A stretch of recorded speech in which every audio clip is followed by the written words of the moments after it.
Goodwin's expectation principle.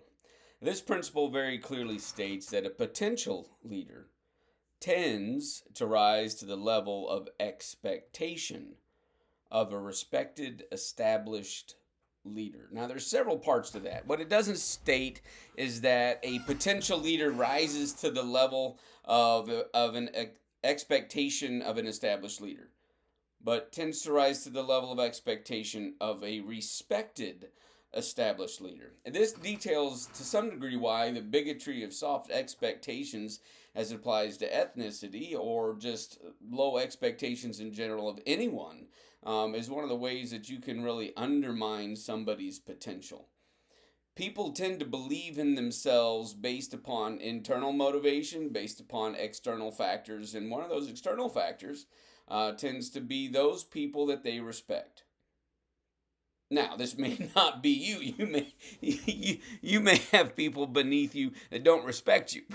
But I mean, given that they're beneath you, one would hope and assume that to some degree they respect you. And certainly if you apply all these leadership principles, they will grow to respect you unless they're of such low quality themselves they need to be fired, released, let go, whatever.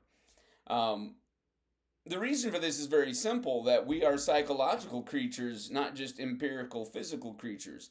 And so we tend to believe in ourselves as a construct of what people we respect view us as capable of being. Now that's this principle has kind of got some caveats built into it. Um, it says that the potential leader tends to rise. So it's not a one to one. It's not a law. It's not something that states that you will never rise above the expectations of those who believe in you or that you respect. But it tends to be that if you believe in somebody that is beneath you, they tend to rise to the level of your belief in them. And so, one of the things that you need to realize is that you need to not have anyone underneath you, or at least not directly underneath you, that you don't believe in to be able to surpass you someday. And that doesn't mean that you want them to surpass you now, or but it does need to be somebody that you actually desire to build into to a degree that they surpass you. In many ways, this is kind of a healthy view of a father-son playing basketball someday. You know, they're outside playing basketball, and the father's training, the father's coaching, but the father also is a cheerleader for whenever the son does something right. Now, an unhealthy father will try to beat down the son, will try to impart to the son that he'll never measure up to the dad. And so he criticizes him and he belittles him and he seeks to squash him and he doesn't put him in positions to succeed. And if you're serving under a leader in that who acts in that way, then I would highly encourage you to find a new organization to serve in.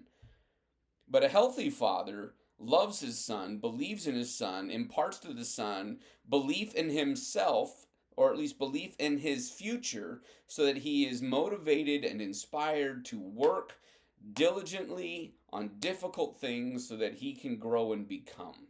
And so you need to believe more in their future than where they're at currently.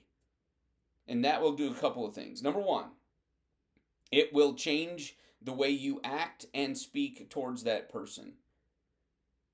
Number two, it will encourage you to stretch them, to give them that person job match we talked about earlier, that correct match is one where it will cause them to stretch a bit into that position because you believe in their capacity. Now, this is not just go out and whoever's underneath you pretend like you believe in them and give them difficult tasks.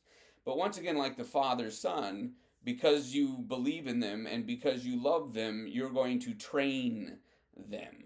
And so that's one of those key components, that if you believe in the people underneath you, you tend to do a far better job training them. And this is one reason why this principle tends to be a self-fulfilling prophecy sort of thing. If the leader believes in the follower, the leader tends to not only assign tasks to the follower, but invest their time in training them, thereby equipping them and enabling them to reach their potential.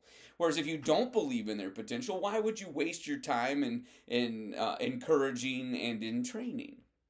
And so, to some degree, it's a self fulfilling prophecy because if the leader respects you, they're going to if they're a decent leader, they're going to give you important and difficult assignments and train you to be able to succeed in them because they believe in you. Now, as you perform up to the level of those expectations through time, as they're training you, and you're able to accomplish more and more over time, they believe in you even more to the point where you get to either leapfrog them organizationally or supplant them, ideally to some degree, as they are riding off into the sunset or as they move to different greener pastures or whatever, because one would certainly hope that they themselves are growing while they're growing you. But you can kind of ride up the organizational structure to some degree with them because they believe in you, they encourage you, they support you, and they train you, and they give you difficult things to do. If those things are happening, promotions tend to come to those people. If those things aren't happening, promotions don't tend to come to those people. So unless they leave the organization, someone who is not believed in by somebody they look up to and respect will tend to top out and leave, or just take the easy train. So, Goodwin's expectation principle tends to teach that a potential leader tends to rise to the level of expectation of a respected, established leader.